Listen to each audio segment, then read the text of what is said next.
When you land in the world of computers with their strange, convoluted machine language, it's a bit like landing on another planet whose inhabitants speak an equally strange, convoluted alien language. Getting a mechanic on planet Gobbledygook to repair your spaceship would present the same sort of problem that you have when you want to get a computer to do something. Everything you say has to be translated. And you have a choice between two different sorts of translator. One of them is called an interpreter, and the other is called a compiler.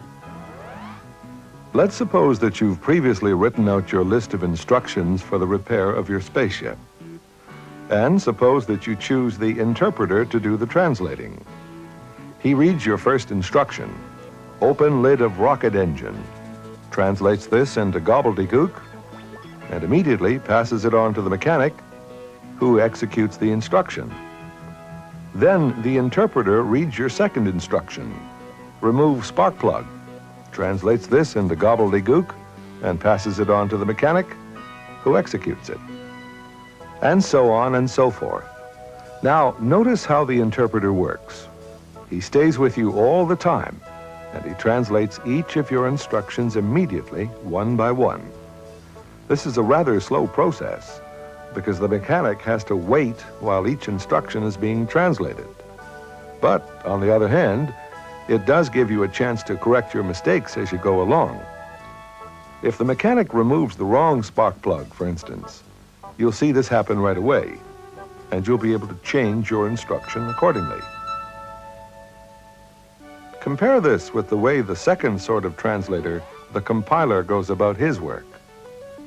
He takes your complete list of instructions and without further ado translates the whole lot straight into gobbledygook. He then hands them back to you and goes away, leaving you all on your own.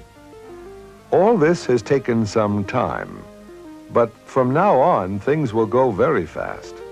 You hand the complete list of gobbledygook to the mechanic and he executes them all in one go. Bang, bang, bang. There's no waiting about this time. But there's one disadvantage to this, of course. If there was a mistake in your instructions, it's too late now. This analogy comes very close to the way the interpreter and compiler translator programs actually work with computers. An interpreter runs slowly, starts right away, and lets you see how things are going. Whereas a compiler takes extra preparation time before your program can run, but then lets it run very quickly and efficiently. To help you remember the difference between an interpreter and a compiler, look at the words themselves. Inter means between. The interpreter is always between your program and the computer, and it translates line by line. To compile, on the other hand, means to pile together.